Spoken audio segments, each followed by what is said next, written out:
विक्रांत ने फ़ोन उसकी तरफ बढ़ाया जिसमें भूमिका और आहाना की वही शूटिंग वाली फ़ोटो थी। उसने देखा तो आंखें फैल गई। ये क्या है? अविराज की हैरानी और आश्चर्य मिश्रित निगाहें विक्रांत पर टिकी हैं। दोनों एक साथ फिल्म कर रहे हैं। व्हाट? Ji sir.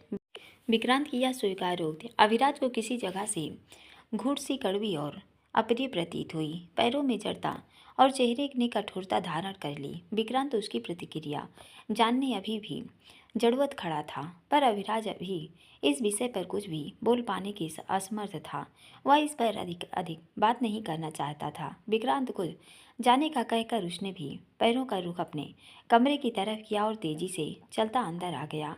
आंखों के सामने से वह दृश्य मानो चक्र गिन्नी का सा घूम रहा था। जो भी था, उसे आहाना का भूमि के साथ एक ही फिल्म में काम करना बिल्कुल भी अच्छा नहीं लग रहा था। न ये कि आहाना ने फिल्म साइन कर ली और उसे बताना भी जरूरी नहीं समझा। तेजाब सा यहाँ तीखा घूंट हलक के अंदर गटका तो जैसे दिल को बुरी तरह जला गया। उसने तो सोचा ही नहीं कि आहाना ऐसा कोई कदम उठाएगी। उसके नंबर पर कॉल लगाया, पर बेकार था। रोज की तरह फ़ोन बंद बता रहा था। उधर हिमानी जी के बंगले पर अविलास और उनकी माता जी के जाते ही हिमानी जी भूमि के पीछे पीछे आ गई। कमरे के बाहर आकर देखा तो भूमिक ने दरवाज़ा बंद किया हुआ था। भूमिक अपने दाएं हाथ से 2 अंगुलियों से दरवाजे को हल्का सा खटखटाकर उन्होंने द्वंद्व आवाज में पुकारा, दरवाज़ा खुला है, आ जाइए। भूमि की आवाज़ पाकर हल्का सा दरवाज़ा खोलकर अंदर आ गई तो देखा चेहरे पर गंभीरता का लावादा ओढ़े भूमि काउच पर बैठा था। उसके अंदर दाखिल होने पर उन पर एक उमड़ी सी नज़र डालकर वह वापस अपने ख्यालों में गुम हुआ तो एक गहरी सांस लेकर वह भी उसके साथ बैठ गई। कई दिनों से चली आ रही तानातनी में माँ बेटे के बीच का संवाद लगभग खत्म कर उनके बीच एक नीरवता पैदा कर दी थी। कोई भी झुकने को तैयार नहीं था। नाराजगी और शिकायत के बावजूद आज उन्हें अपने उस बेटे पर गर्व महसूस हो रहा था जिसने ना बल्कि उनका साथ दिया, उनके लिए फैसले के साथ चट्टान सा बिना विचलित हुए अडिग खड़सा खड़ा रहा। एक माँ के लिए इससे अधिक गदगद करने वाला मंजर भला क्यों हो सकता है, जो आजीवन निस्वार्थ भाव से अपने संतान पर अपना अपार स्नेह और ममता लुटाती है। बड़े होने के बाद यदि संतान प्रेम पगे शब्दों से माँ की पुकार दे तो गुस्सा और नाराजगी क्षणिक बनकर दूर हो जाती है और आंचल में ममता उमड़ आती है। Thank you so much. बोलते हुए गले में जैसे कुछ अटक गया, आवाज़ भर्रा गई। आंखें डगडगाई तो आवाज़ भारी होने लग गई। थैंक यू किस बात के लिए? वह हैरानी से उन्हें देखते हुए पूछता है। कुछ दिनों से मैंने तुम पर जो सख्ती की है उसके बावजूद तूने मेरा साथ दिया, अपनी माँ का साथ दिया। मुझे समझ नहीं आ रहा कैसे आभार व्यक्त करूं।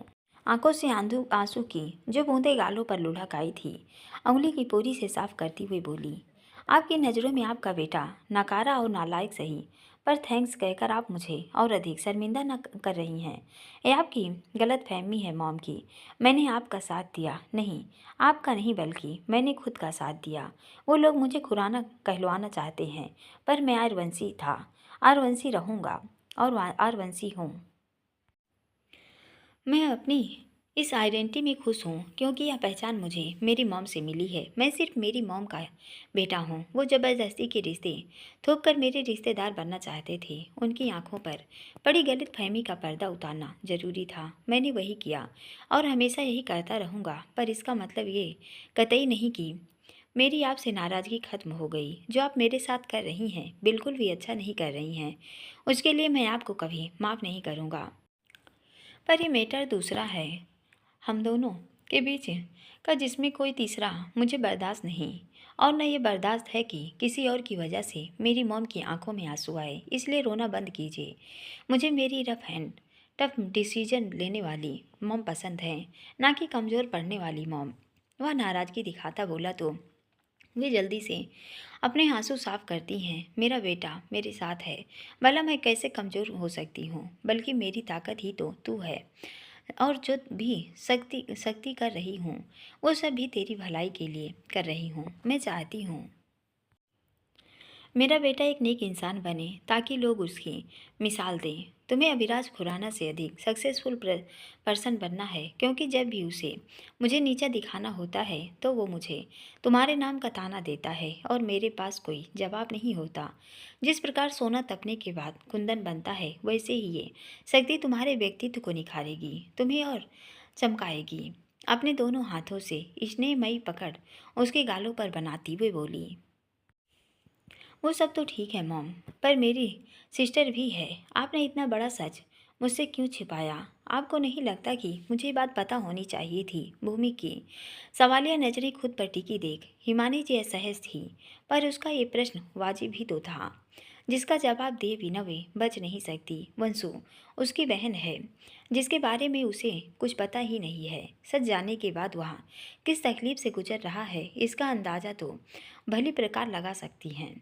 इतने में ही मेट कॉफ़ी ले आई और वह कॉफ़ी पीने लगा। अमूमन वह इस समय कॉफ़ी नहीं पीता, पर आजकल उसने पीना छोड़ दिया है तो कॉफ़ी ही पी रहा था। यह देखकर भी उसे तसल्ली थी कि उनकी शक्ति का असर भूमि पर सकारात्मक ही हो रहा था।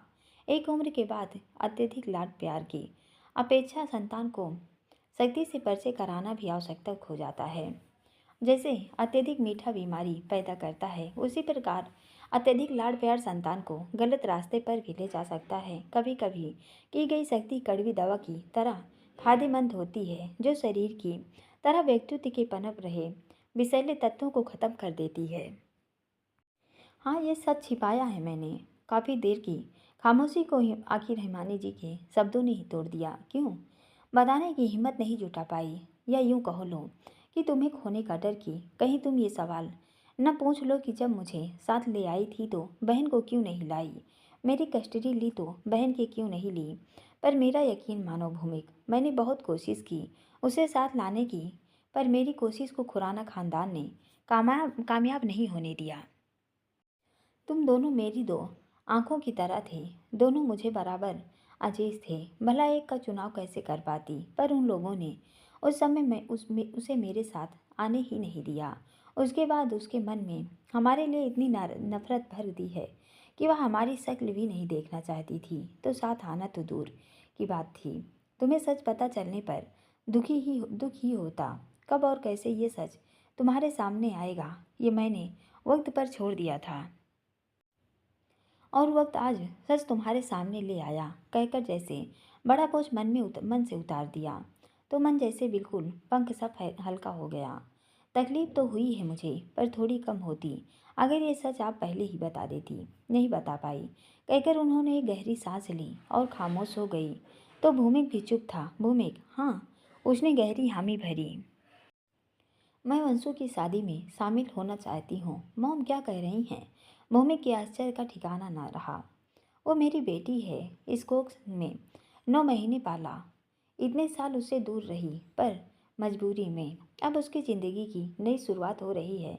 मेरे मन में भी उसकी शादी को लेकर अरमान है। वह आतुरता से भूमि की हैरानी पसरे चेहरे को देखती बोली, नो मॉम, अब आप गलत इच्छा मन में पाल रही हैं। ये संभव नहीं, आप वहाँ नहीं जाएंगी। भूमिक ने हैरानी को पहले झटका और बुलंद आवाज में बोला, एक माँ द्वारा अपनी बेटी की शादी में शामिल होने की इच्छा गलत कैसे हो सकती है? भूमिक आंखों में बेबस्ता गालों पर टपक पड़ी। गलत है मॉम, मैं नहीं चाहता कि इस शादी के बहाने उन लोगों को आपकी इंसल्ट करने का मौका मिले। हम अपने परिवार में खुश हैं, हमारा अपना परिवार, जहां आप, मैं और अर्चित है। बस चलिए उठिए, डिनर का समय हो गया है, मुझे भूख लगी है, कहकर वह उठ गया तो हिमानी जी भी उसके पीछे बाहर आ गई। अपनी पहली ही फिल्म के पहले ही दिन के शूट के बुरे अनुभव कराकर भूमिक ने आहाना को अपने खतरनाक इरादे जताए, तो उसे भी यह बात समझ आ गई कि भूमिक के उसके साथ किए बुरे बर्ताव के बदले में उसने उसके खिलाफ जो लड़ाई शुरू की है, वह आसान तो बिल्कुल भी नहीं होने वाली है। भूमिक हर वह हथकंडा अपनाने को तैयार है जिससे परेशान होकर वह फिल्म छोड़ दे, जो कि वह बिल्कुल नहीं करने वाली है। उसने इस फिल्म को अपने साथ हुए बुरे बर्ताव के बदले के तौर पर मान लिया है।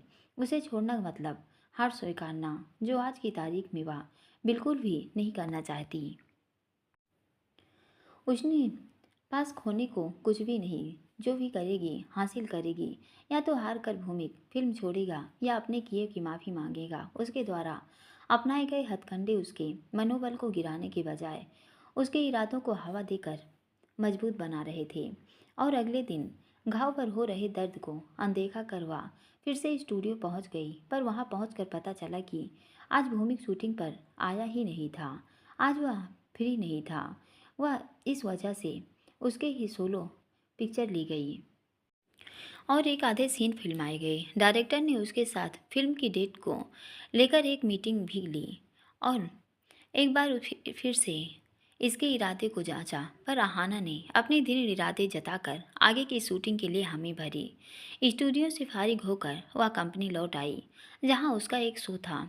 शो के बाद शाम को वह वापस लौट आई। जैसे ही घर के बाहर गाड़ी रोकी, हैरानी के रूप में अभिराज उसका इंतजार कर रहा था। आहाना ने गाड़ी को गैरेज में खड़ा किया और उसे अनदेखा कर जाने लगी कि अभिराज की आवाज़ ने कदम रोक दिए। रुको। उसके शब्दों ने पैरों पर फेविकोल का वो जोर लगाया कि कदम वहीं जम गए। उसके रुकते ही वह ब्लेजर के दोनों कोनों को दोनों हाथों से सेट करता उसकी तरफ बढ़ा। तुम मुझे इस तरह इग्नोर नहीं कर सकती, वह उसके बिल्कुल सामने आकर बोला। क्यों क्यों नहीं कर सकती? और इस तरह मेरा रास्ता रोकने का क्या मतलब? उसके इस तरह सामने आने पर आहाना ने इतराज जताया। जानती हो ना मैं कौन हूँ? वह एटीट्यूड से भरा बोला तो आहाना की गुस्से का गुब्बार फूट पड़ा। बार बार एक ही बात मत दोहराया कीजिए। मेरी याददाश्त कमज़ोर नहीं है। आप वही अभिराज खुराना है जिनका एक एक मिनट कीमती है। इस समय आपका यहाँ होना आपको नहीं लगता कि मिसमैच है? वह दोनों हाथों को बांधती त्योरी चढ़ाकर बोली। दोहराना पड़ता है क्योंकि तुम अक्सर भूल जाती हो कि मैं कौन हूँ ना। तुम मुझे इस तरह इग्नोर कर सकती हो और न मैं करने दूंगा। रही मेरे यहाँ होने की बात, तो मुझे कब कहाँ क्या करना है या मेरे अलावा ना कोई जानता है और न मुझे कोई ये बताने की जरूरत करता है। आप कोई भी हो, कितने भी ताकतवर क्यों ना हो, बेशक पूरी मुंबई खरीदने की ताकत रखते हों, पर मेरी लाइफ में इंटरफेयर करने का हक मैं किसी को नहीं देती। उसके तेवर का जवाब आहाना ने भी उसी के अंदाज में दिया तो वह तिलमिला गया। आहाना, अब तुम्हारा ज़्यादा हो रहा है। मुझे तुम्हारा ऐसा एटीट्यूड बिल्कुल पसंद नहीं आ रहा। वह उसकी बाजू पकड़ लेता है। आपकी पसंद नापसंद का जिम्मा मेरा नहीं है, कहकर वह उसका हाथ झटकती फ्लैट की तरफ मुड़ी। आहाना, तुम बिना बात किए ऐसे नहीं जा सकती। मुझे तुमसे बात करनी है, वह उसके पीछे होता बोला। पर मुझे आपसे कोई बात नहीं करनी। उसको अनसुना कर वह दंदनाती फ्लैट के अंदर आ गई तो अविराज भी उसके पीछे अंदर ही आ गया। शांताबाई ने अविराज को आते देखा तो हैरानी से उसे देखने लगी। आहाना ने हाथ का बैग गुस्से से सोफे पर पटका और दंदनाती कमरे में आ गई तो अविराज भी उसके पीछे अंदर ही आ गया। क्या चाहते हैं आप? क्यों नहीं अकेला छोड़ देते मुझे? वह दोनों हाथों को बांधती पीछे मुड़ी। उसके इस तरह उसके पीछे आने पर वह चिढ़ गई तो चेहरा गुस्से से स्याह हो गया था। तुम ऐसा क्यों कर रही हो? क्या किया मैंने? तुम भूमि के साथ फिल्म कर रही हो? हाँ, तो इतनी बड़ी बात तुमने मुझे बताना भी जरूरी नहीं समझा। इसमें क्या बड़ी बात है? बड़ी बात नहीं है हाना। क्या ज़रूरत थी फिल्म साइन करने की? पता है न कि वो कैसा इंसान है। एटलीस्ट मुझसे इस मामले को डिस्कस कर सकती थी, पर तुमने ज़रूरत नहीं समझी और फिल्म साइन कर ली। हाँ, कर ली। क्यों? क्यों सब कुछ जान कर भी मधुमक्खी के छत्ते पर हाथ डाल डाल दिया? ऐसे कब तक डरूंगी? कभी तो इस सब का सामना करना पड़ेगा। बहुत बहादुरी दिखाने का नशा चढ़ रहा है तुम्हें। भूल रही हो वो नॉर्मल इंसान नहीं है, साइको है। अगर उसने तुम्हें हार्म पहुंचाने की कोशिश की तो मैं खुद संभाल लूँगी। आहाना, तुम समझ नहीं रही हो। तुम गुस्से में ये सब कर रही हो। किस बात का गुस्सा? मैंने शादी से इनकार कर दिया, इसलिए ये सब कर रही हो तुम। मैंने आपसे शादी की उम्मीद नहीं बांधी थी, न मुझे आपसे या किसी से भी शादी करनी है। मैं अकेले खुश हूँ, कहकर उसने अलमारी खोल दी तो अभिराज भी वहीं पर आ गया तो वह उसमें से कपड़े निकाल कर बाहर फेंकने लगी। तुम खुश नहीं हो, झूठ बोल रही हो और ये सब क्यों कर रही हो? बंद करो अपना ये पागलपन। उसने उसका हाथ पकड़ लिया। इधर बैठो, शांति से बात करो। उसने उसका हाथ पकड़कर बेड में बिठाना चाहा तो उसने उसका हाथ झटकना चाहा तो अभिराज ने मजबूती से पकड़ लिया तो वह हाथ छुड़ाने के कसमसाने लगी। इसी छीना झपटी से अभिराज को गुस्सा आ गया। उसने उसके हाथ को मजबूती से पकड़ रखा था और एक हाथ से उसकी कमर को कसकर पकड़ लिया ताकि वह छटपटाना छोड़ दे। उसके ऐसे करते ही आहाना की दर्द भरी सिसकी निकली। दर्द के मारे आंखें बंद हो गई तो बंद पलकों के बीच से आंसू टपक पड़े। अभिराज ने देखा तो तुरंत ही कमर से हाथ हटा दिया। सॉरी सॉरी, मैं तुम्हें हर्ट नहीं करना चाहता था। उसने माफ़ी मांगनी चाही तो नज़र हाथ पर गई जिसमें खून लगा था तो हैरानी से मुंह खुला रह गया। दरअसल उसके ऐसे पकड़ने से आहना का घाव छिल गया और उससे खून रिसने लगा। अभिराज ने खून देखा तो हैरान था। ये कैसे हो गया? उसने हैरानी से पूछा, पर आहाना ने कोई जवाब नहीं दिया। उसने हल्के से उसके टॉप के घाव वाली जगह से हटाना चाहा तो वह इनकार करती है, पर वह उसका हाथ पकड़ लेता है। टॉप को ऊपर किया तो कमर और पेट के पास गहरा जख्म देखकर वह हैरान था। आहाना, ये चोट कैसे आई और तुमने मुझे बताना भी जरूरी नहीं समझा? उसकी हैरानी भरी नज़रें आहाना पर टिकी थी जो अपने आंसुओं को रोकने की नाकाम कोशिश में थी। उसके ऐसे करने पर जज्बात आग उगलने लगे। गुस्से में उसने उसका हाथ झटक दिया। जैसे ही चोट आई हो। आपको इससे क्या मतलब? क्यों केयर करने का दिखावा कर रहे हैं? आप बहुत सेल्फिश हैं, सिर्फ अपने बारे में सोचते हैं, बाकी झूठ और दिखावा करते हैं। अभी भी वही करने की कोशिश कर रहे हैं। मुझे ऐसे लोग बिल्कुल पसंद नहीं। जज्बात काबू करने में नाकाम रही तो आंसू बहाने लगी। उस चोट का दर्द कम था उससे जो उसके दिल पर लगी थी। वह इस दर्द से कहीं अधिक थी और उसका दर्द भी। अविराज इसके इस आरोप पर हैरानी पसरी नज़रों से उसे देख रहा था। दिखावा? मैं दिखावा कर रहा हूँ आहाना? दिखावा मेरा नेचर नहीं है। मैं जैसा हूँ वैसा ही दिखाता हूँ। दिखावा मैं नहीं बल्कि ढोंग तुम कर रही हो, मुझसे दूर रहने का और ये जताने का कि तुम्हें मेरी ज़रूरत महसूस नहीं होती। मैं अपने किरदार की तस्वीर अपनी तरह साफ रखता हूँ। ढकाओ छिपाओ मुझे पसंद नहीं, पर तुम अपने बारे में यही कह सकती हो। तुम अपनी ही कही बातों से मुकर रही हो। कुछ दिन पहले तुम्हें भी शादी नहीं करनी थी और अब टिपिकल लड़कियों की तरह शादी की जिद करने का, रिश्ता तोड़ने का दिखावा कर रही हो। अविराज को उसका आरोप बर्दाश्त नहीं हुआ तो वह बोली, ये आपकी मेरे किरदार के बारे में बनाई गई गलत फहमी है। इस पर लड़ाई बाद में करना और ये डिसाइड भी कि कौन दिखावा कर रहा है। पहले ये बताओ, फर्स्ट एड बॉक्स कहाँ रखा है? ब्लड अभी भी निकल रहा है। उसने पूछने पर के बावजूद आहाना को खामोश देखकर वह वहाँ बने दरार में ढूंढने की कोशिश करने लगा, पर ढूंढने में कामयाब नहीं हो पाया तो वह उससे फिर पूछता है, पर उसके पूछने के बावजूद वह चुप हो बुत बनी खड़ी थी। वह बाहर आया और शांताबाई से पूछता है, फर्स्ट एड बॉक्स कहाँ है? जल्दी ला कर दो। शांताबाई बाहर हॉल में बने दराज से बॉक्स उठा कर लाई और उसे थमा देती हैं तो वह उसे हाथों में उठाए अंदर आ गया। बैठो। वह उसे बैठने को कहता है, पर आहाना ने आनाकानी की तो वह उसे हाथ पकड़कर जबरदस्ती बेड पर बिठा देता है। मैं खुद कर लूँगी। चुप, बिल्कुल चुप। उसने बोलने से मना किया तो मन मार कर आहाना भी चुप हो गई। उसने टॉप को ऊपर किया, डेटॉल से उसका घाव साफ करने लगा। जब साफ हो गया तो उस पर बैंडेज लगा दी। चलो डॉक्टर के पास, बाकी ट्रीटमेंट वही करेंगे। वह बॉक्स को उठाकर किनारे रखता बोला, ज़रूरत नहीं है। वह टॉप को नीचे खिसकाती है, क्यों ज़रूरत नहीं है आहाना? इसको ऐसे इग्नोर नहीं कर सकते। ऐसे लग रहा है कि कोई नुकीली चीज़ स्किन में गड़ गई है। डॉक्टर के पास इसकी मेडिसिन ले रही हूँ और ये बड़ा घाव नहीं है, बस हाथ लगने से ऊपर की पिपड़ी छिल गई है, इस वजह से ब्लड आने लगा। उसने उसे हटाने के इरादे से कहा, आहाना कैसे लगी ये चोट बताओ? शूटिंग के दौरान लग गई। ऐसी जगह पर कोई नुकीली चीज़ कैसे धंस सकती है? सच बताओ, कहीं भूमिक ने तुम्हें चोट पहुंचाने की कोशिश तो नहीं की?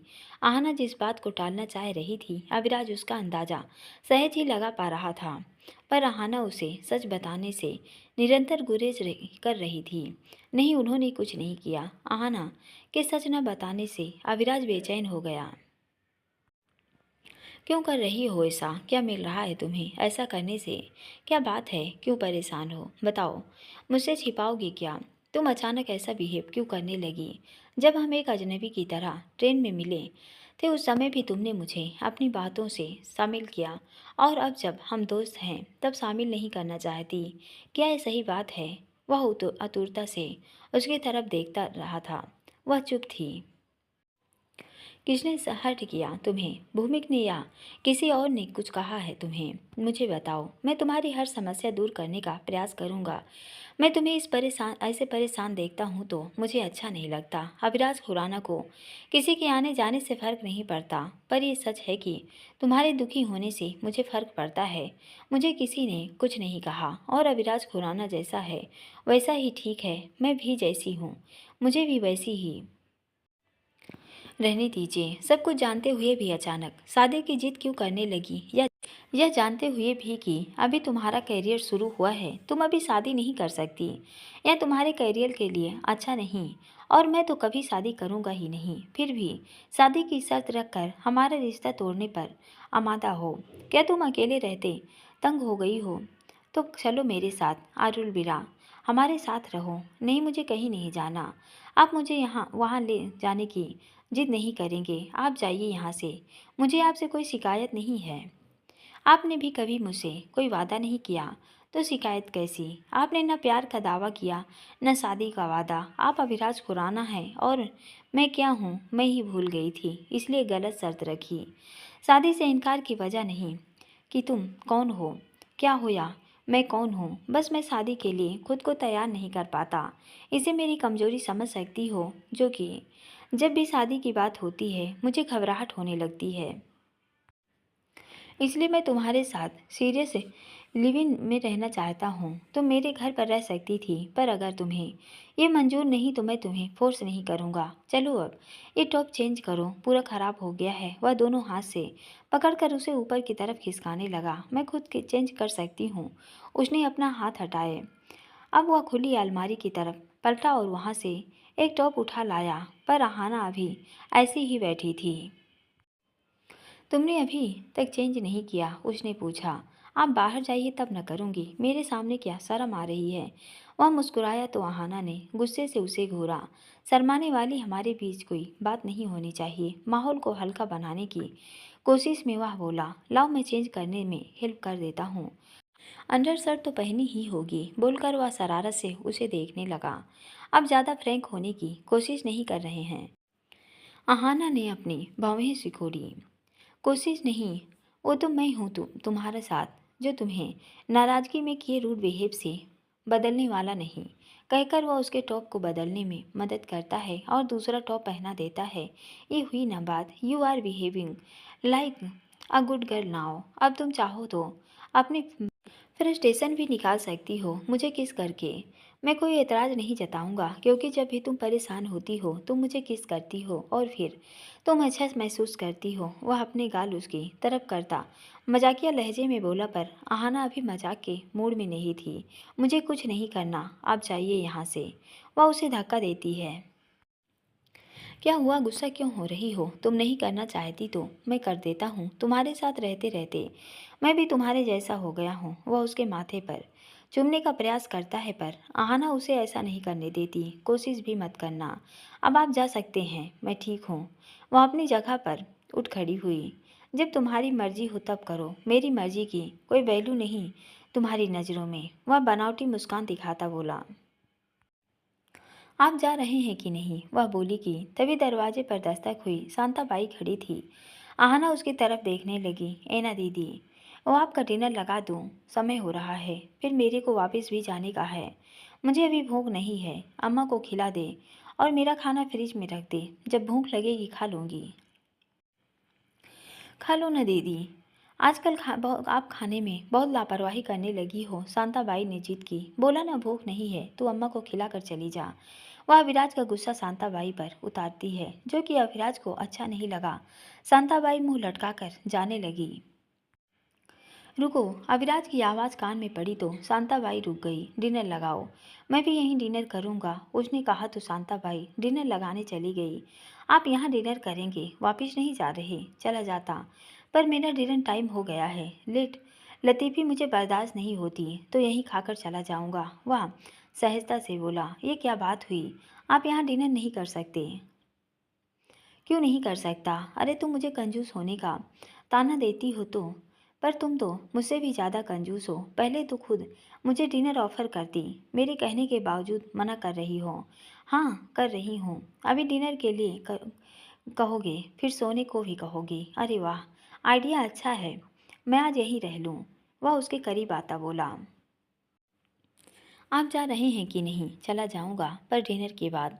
आप खुद को समझते क्या हैं? बड़े आदमी है तो कुछ भी करते रहेंगे। पहले तो जबरदस्ती घर में घुस आए, और फिर अब डिनर भी यहीं करेंगे। हाँ, यहीं करूँगा। चलो, अब पूरे 9 बजकर 1 मिनट हो गए हैं। Already 1 minute late. ज़्यादा लेट हुआ तो मुझसे डिनर नहीं होगा। आप थकते नहीं हैं ये बोरिंग रूल्स फॉलो करते करते? जब मैं तुम्हारी इतनी बकबक सुनकर बोर नहीं होता, तो ये रूल्स तो मैंने खुद के लिए खुद से सेट किए हैं, तो कैसे बोर हो सकता हूँ? मैं बकबक करती हूँ और नहीं तो क्या। इतना तो बोलती हो, इतना एटीट्यूड दिखाती हो अविराज खुराना के सामने। इतना बोलने की हिम्मत कोई नहीं करता। ये आपका घर नहीं, मेरा घर है, तो रूल्स भी मेरे फॉलो किए जाएंगे। ये बात तो ठीक कही तुमने। मैं तुम्हारे रूल्स ही फॉलो करूँगा, और डिनर भी तुम्हारी पसंद का ही करूँगा। चलो, आज तुम्हारे हिसाब से डिनर किया जाए।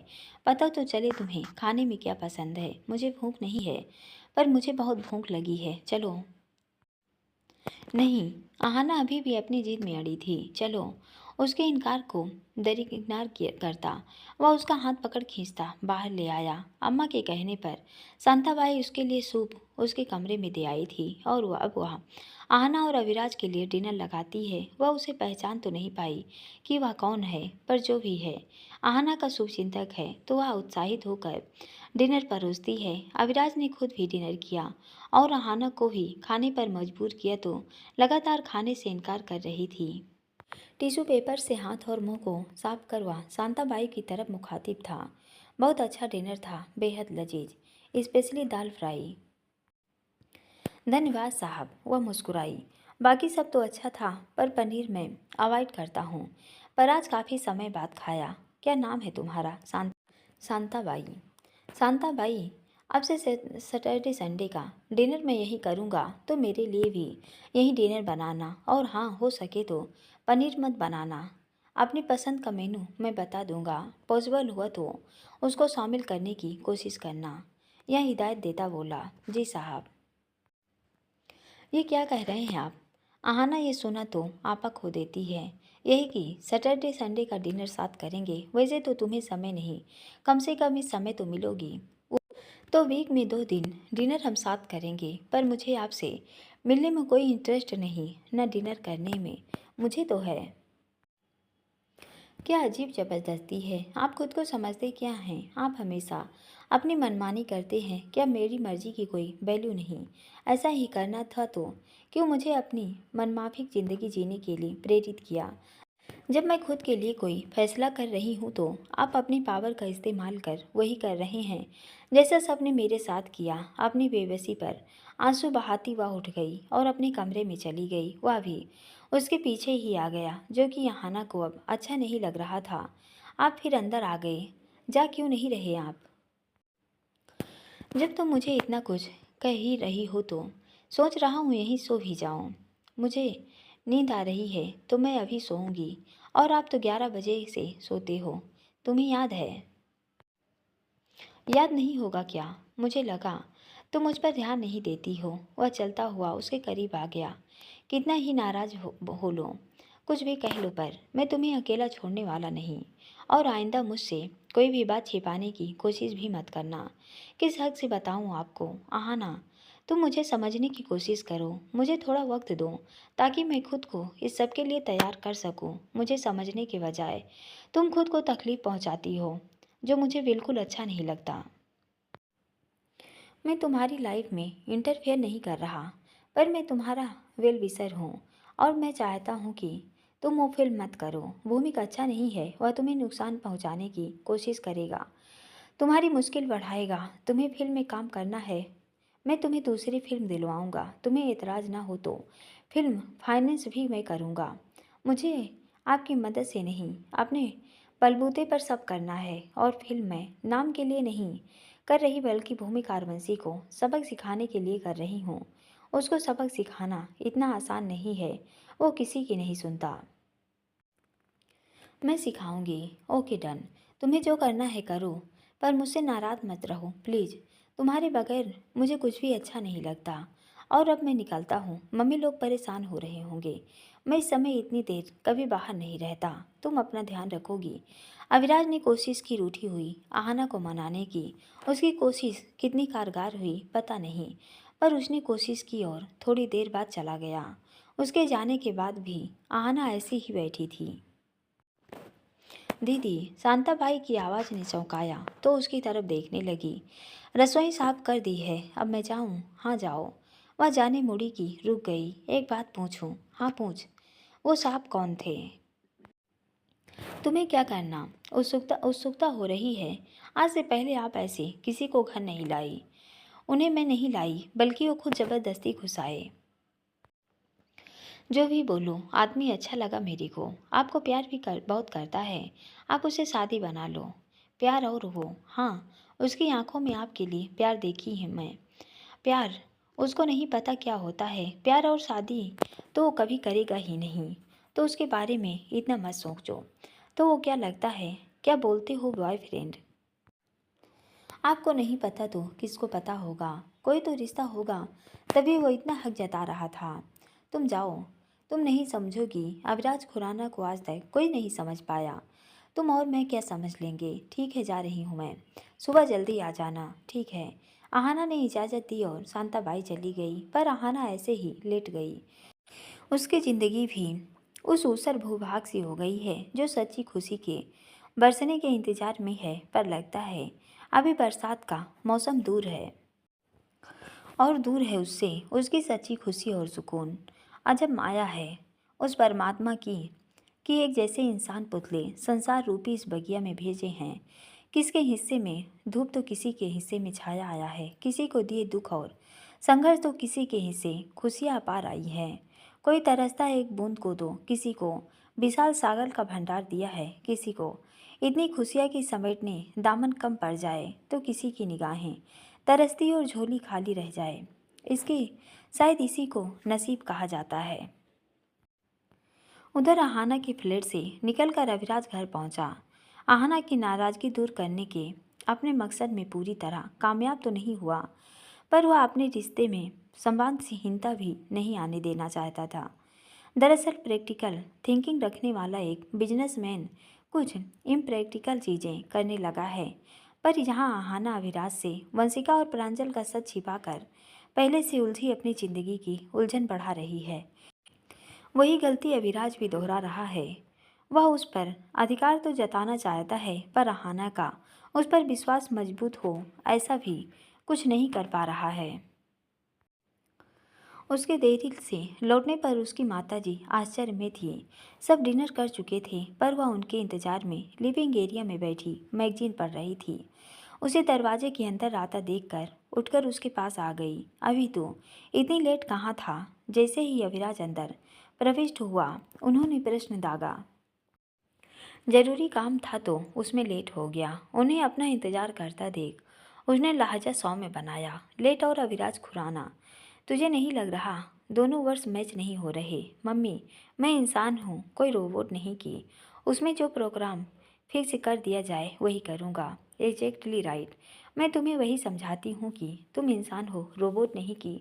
जो प्रोग्राम एक बार बना दिया गया है वो उसी के अकॉर्डिंग काम करेगा। तुम इंसान हो जो अपनी सुविधा अनुसार अपने रूटीन बदल सकते हो।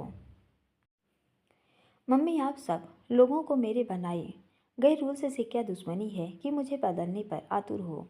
अब आप और वहाँ वो, बोलते हुए वो ठिठक गया। अब वह क्या अभी? यहाँ मैं और वहाँ कौन? वहाँ कौन? कोई नहीं। उसने उन शब्दों से बात लपेट कर ख़त्म की। ये नहीं बताना तो ये तो बता कैसा ज़रूरी काम था? सब आपको नहीं बता सकता ना। विक्रांत बता रहा था तो ऑफिस से समय पर निकल गया था किसी क्लाइंट से भी तेरी डिनर मीटिंग नहीं थी तो देरी की वजह एटलीस्ट एक कॉल कर देता। इतना भी तुमसे आशा नहीं रख सकती। दोस्त से मिलने चला गया था। मिलने गया था तो डिनर डिनर का समय हो गया था तो डिनर भी उसके साथ ही कर लिया। उसके इस जवाब से उसके माथे के बल खींच गए। क्या बात है, तू आजकल अपने बनाए रूल्स खुद ही तोड़ रहा है और उन्हीं रूल्स की दुहाई भी दे रहा है। मैं कोई रूल्स नहीं तोड़ रहा। बिजनेस के अलावा कौन सा दोस्त है कि डिनर बाहर किया। सबको जानती हैं क्या आप? सबको नहीं पर एना को तो जानती हूँ। आजकल उसके लिए रूल्स ब्रेक हो रहे हैं। उनके चेहरे पर रहस्यमयी मुस्कान थी। मम्मी ऐसा कुछ नहीं है तो क्या तू एना के साथ नहीं था? हाँ, उसके साथ था, पर जैसा आप सोच रही हैं वैसा कुछ नहीं है। अविराज खुराना अगर अपने बनाए रूल्स खुद ही ब्रेक कर रहा है तो वो लड़की उसकी मामूली दोस्त है, मैं नहीं मानती। एक आदमी अपने बनाए रूल्स अपनी पसंदीदा औरत से बात करने या उसके साथ समय बिताने के लिए ही तोड़ सकता है। जैसा आप सोच रही हैं वैसा कुछ भी नहीं है। कुछ नहीं है तो क्या हिना के साथ भी तो सिर्फ मन बहलाने गया था? ये कैसी बातें कर रही हैं आप? मेरा उससे वैसा कोई रिलेशन नहीं है। वो मेरी सिर्फ अच्छी दोस्त है। वह झुंझुलाया। सिर्फ अच्छी दोस्त है तो उससे इतना मिलना जुलना कम कर दे। क्यों? हो सकता है तो उसके मन में बेवजह ही उम्मीद लगा रहा हो। जब तुझे उसे शादी नहीं करनी तो उसकी नज़दीकी बढ़ाने का क्या मतलब? मम्मी, आपको भी पता है कि मैं अपने निजी मामलों में किसी का भी हस्तक्षेप बर्दाश्त नहीं करता। ये बात मैं पहले भी कई बार बता चुका हूँ, तो इस बार भी आप इस मामले में न बोलें। इसका मतलब मैं एना को लेकर गलत आशा रख रही थी। मुझे लगा शायद एना वो लड़की हो जो तेरे बंजारे मन को एक ठौर ठिकाने दे और तू शादी जैसे रिश्ते का महत्व समझ जाए तो मेरा बुढ़ापा सुकून से गुजरे। पर तू मुझे इस बार भी निराशा कर रहा है। आप अपनी तरफ से कुछ भी सोचती रहती हो। और किसने कहा कि लाइफ में शादी करना ज़रूरी है? वो तो अभिलाष भैया ने भी की, तो क्या वो खुश है? नहीं ना। मम्मी, अभिलाष खुराना आज भी वही है जो कल था। बदल नहीं गया है। कहता वह सीढ़ियों से चढ़ता ऊपर चला गया तो वो खाली नज़रों से उसे जाता देखती लगी। उन्हें बेशक आहाना पसंद नहीं थी, पर वह उसके नाम पर समझौता कर लेती अगर वह अभिराज की शादी न करने की जिद तोड़ देती। पर लगता है एना इस प्रयास में असफल रही। उनकी अभिराज की शादी की उम्मीदें बढ़ती रात के अंधेरे की तरह धुंधली नजर आने लगी। कभी न सोने वाली मुंबई की सुबह भी व्यस्तता भरी ही होती है। गगनचुंबी इमारतों और समुद्र किनारे बसे इस शहर की यह भी एक विशेषता है। नाश्ता करने के बाद अविराज ऑफिस आया तो आज प्रांजल से उसकी मीटिंग थी। वह उससे पहले वहां पहुंचा पहुंचा हुआ था। वंशिका के कहने पर वह उसने बिजनेस को बढ़ाने में उसकी मदद कर रहा था। इसी कड़ी में उसके आग्रह पर गारमेंट इंडस्ट्री में जुड़ी हुई मशहूर हस्तियों से उसे मिलाना चाहता है ताकि अपनी जान पहचान का फायदा उसे दिला सके। मीटिंग अभिराज ने ही एक होटल में ऑर्गेनाइज की है तो दोनों साथ ही इस मीटिंग में शामिल होने की नियत जगह को जो एक 5 स्टार होटल है वहां आ गए। अभिराज ने अतिथियों का स्वागत किया और प्रांजल से सबको मिलाया। 2-3 घंटे चली यह मीटिंग सफलतापूर्वक संपन्न हो गई। उसके बाद अब लंच भी उनका वही था। बीच में थोड़ा समय मिला तो अविराज आहाना का फैशन शो जो लाइव चल रहा था उसे अपने फ़ोन में देखने लगा। उसे ऐसे करते प्रांजल ने देख लिया। उसके मन को थोड़ा शक तो है कि एना ही आहाना है, पर वह इस शक को यकीन में बदलकर पूरी तरह आश्वासित होना चाहता है। उसने उसके बारे में जानकारी निकलवानी चाहिए, पर असफलता नहीं मिली। कोई भी उसके बारे में ज़्यादा नहीं बता पाया। दरअसल रुद्र प्रताप के कारण आहाना ने अपनी पहचान गोपनीय रखी हुई है। सिर्फ हिमानी जी और भूमिक और अविराज इसके अपवाद हैं। आहाना अविराज की दोस्त है तो वही उसे उसके बारे में जानकारी दे सकता है। साथ ही वह यह जानने में भी उत्सुक था कि क्या अविराज के एना के साथ वैसे ही संबंध है जैसे बाकियों के साथ होते थे। बुरा न माने तो एक बात पूछूं? वह गला खंखारता बोला तो अविराज ने मोबाइल स्क्रीन से नज़रें उसके चेहरे पर टिकाई। हाँ, क्या सुपर मॉडल एना आपकी गर्लफ्रेंड है? क्यों पूछ रहे हो? उसके इस प्रश्न पर अविराज हड़बड़ा गया और अब उसने फ़ोन बंद कर दिया। वैसे ही नहीं बस दोस्त है। उसने खिसियानी हंसी हंसते हुए अपनी जेब छिपाई। आप जिस तरह उसमें इंटरेस्ट लेते हैं दोस्ती से कुछ ज़्यादा लगता है, और यहाँ मुझे ही नहीं सबको लगता है। उसकी जिज्ञासु नजरें खुद पर जमी देख अविराज ने उसको नकारा। नहीं ऐसा नहीं है। आप कह रहे हैं तो मान लेता हूँ, पर ऐना जी के बारे में मैंने कुछ जानने की कोशिश की, उनके अतीत और फैमिली के बारे में, पर कुछ भी पता नहीं चला। क्या आप बता सकते हैं कुछ उनका पास्ट या फैमिली बैकग्राउंड? उसके ऐसे पूछते ही अविराज आश्चर्य से उसकी तरफ देखा। उसे आहाना में इंटरेस्ट लेता देख वह हंस दिया। तुम कब से मॉडल में इंटरेस्ट लेने लगे? जहाँ तक मैं तुम्हें जानता हूँ तुम आर्ट लवर टाइप हो, बेहद संजीदा नेचर के। तुम्हारा मॉडल में इंटरेस्ट लेना कुछ जमा नहीं। अब उसके लहजे में तंज आ गया। जस्ट क्यूरियस, वह सिर झुकाकर बोला। घर बसाने जा रहे हो तो वहाँ ध्यान लगाओ। अब बाहर ताका झाकी करना not a good thing. Vanshika को पता चला तो बड़े बड़े बिल्ली जैसे नाखून से नोच डालेगी। मेरी परिवार की सदस्य जरूर है तो उसकी साइड नहीं लूँगा, पर तुम्हें भी पता है वह तुम्हारे लिए मैड है। उसे हल्के से लेने की गलती मत करना, वह किसी भी हद तक जा सकती है। वह मजाकिया लहजे में बोला तो अब प्रांजल भी हंस दिया। हा हा हा, जैसा आप मेरे बारे में पहले सोचते थे मैं अब भी वैसा हूँ। मुझे मॉडल्स में कोई इंटरेस्ट नहीं। I am strongly believe in love marriage family. मैं सामाजिक ताने बाने में विश्वास करता हूँ कि यदि हमारे पूर्वजों ने यह व्यवस्था बनाई है, समाज बनाया, उसके कोई नियम बनाए और लोग सदियों से उसका पालन कर रहे हैं, तो इसका मतलब यह व्यवस्था मनुष्य जीवन व्यवस्थित तरीके से चलाने में कारगर है, तभी अब तक चल रही है। आपकी तरह न मुझे आज़ाद परिंदे बने रहने का शौक़ है, और न आपकी तरह भावरा की जो फूल पसंद आया उस पर बैठकर थोड़ी देर रुक कर फिर उड़ गए। अविराज हंसता बोला, मैं तुम्हारा होने वाला इन लो हूँ, कुछ तो लिहाज करो, मुझे भावरा कह रहे हो। उसकी इस बात पर दोनों हंसने लगे। फिर वह सहज होकर बोला, माना तुम परोक्ष तौर पर मेरा मजाक उड़ा रहे हो, पर मुझे ज़्यादा बुरा नहीं लगा। मैं समाज की अनदेखी नहीं करता। मैं उस व्यक्ति की व्यक्तिगत स्वतंत्रता का पक्षधर हूँ जिसे समाज के नियमों का हवाला देकर छीना जाता है, उसका विरोधी हूँ। सामाजिक नियम व्यक्ति के विकास में सहायक होने चाहिए, न कि उसे व्यक्ति को कमज़ोर करने के लिए उपयोग किया जाए। वैसे तुम्हारी ऐना में इंटरेस्ट लेने की वजह जान सकता हूँ, कहकर वह उसकी तरफ देखने लगा। हमने उन्हें अपनी कंपनी की मॉडल बनने के लिए प्रपोजल कर भेजा था, पर उन्होंने एक्सेप्ट नहीं किया। अब ये किससे छिपा तो नहीं है कि खूबसूरत फूल आजकल आपके पास है, तो इसलिए जानना चाहता हूँ तुमने एना को प्रपोजल भेजा और उसने एक्सेप्ट नहीं किया? नहीं, इसलिए ही पूछ रहा हूँ क्योंकि उनका नेचर थोड़ा अजीब नहीं है? उसके ये कहते ही अविराज के चेहरे पर मुस्कान आ गई। वो ऐसी ही है। उसे पता चल गया होगा कि मेरे होने वाले रिलेटिव हो। हाँ, आप बात करो उससे। इंडस्ट्री में और भी बहुत सारी अच्छी और खूबसूरत मॉडल्स हैं, किसी और से संपर्क करो। अगर उसने एक बार मना कर दिया तो उसकी ना ही होगी। जो ट्रेड में है सब उस पर पैसा लगाना चाहते हैं, यही बिजनेस का रूल है।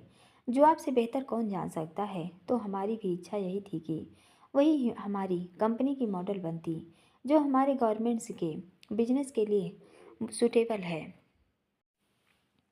वो नहीं सुनेगी, कोशिश बेकार है। हाँ, मुझे भी यही लग रहा है। समझ नहीं आया, इंडस्ट्री में आने के बाद मॉडल्स पैसों के लिए कुछ भी करती हैं, पर उनका इनकार शॉकिंग है था। कहती उन्होंने आपको भी इनकार किया? हाँ। आप उनके बारे में कुछ डिटेल्स बता सकते हैं? जिस काम के लिए आए हो उस पर ध्यान दो। बिजनेस का पहला रूल है कि जिसके साथ बिजनेस करो उसके साथ फॉर्मल रहो। एना के साथ भी फॉर्मल रहो। जी, प्रांजल अविराज के साथ बात कर रहा था कि तभी उसके फ़ोन में वंशिका का कॉल आ गया और वह उसे अपने साथ चलने की जिद करती है। वंशिका, ऐसा क्या ज़रूरी काम है कि मेरा आना ज़रूरी है? अभी मैं अविराज सर के साथ मीटिंग में हूँ, मैं अभी नहीं आ सकता। उसने इनकार किया। फैशन डिज़ाइनर किम तरनेजा से मिलने जाना है। अरे तो खुद चली जाओ, मैं वहाँ क्या करूँगा? शादी का लहंगा फाइनल फिनिशिंग से पहले मुझे दिखाना चाहती हैं। मैं चाहती हूँ तुम भी मेरे साथ चलो। मैं क्या करूँगा वहाँ, खुद चली जाओ। नहीं, तुम भी चलो। सर वंशिका। उसने अविराज की तरफ देखा तो वह फ़ोन लेने हाथ बढ़ाता है तो प्रांजल फ़ोन दे देता है। वंशिका, क्या है ये? बिजनेस मीटिंग के बीच में फ़ोन कर रही हो? अविराज ने सख्त सुर में कहा। चाचू, मुझे लहंगा देखने जाना है, प्लीज़ प्रांजल को भेज दो ना, प्लीज़ प्लीज़ प्लीज़। वंशिका की जिद के आगे आखिर अविराज ने घुटने टेके और वह उसे इजाज़त दे देता है।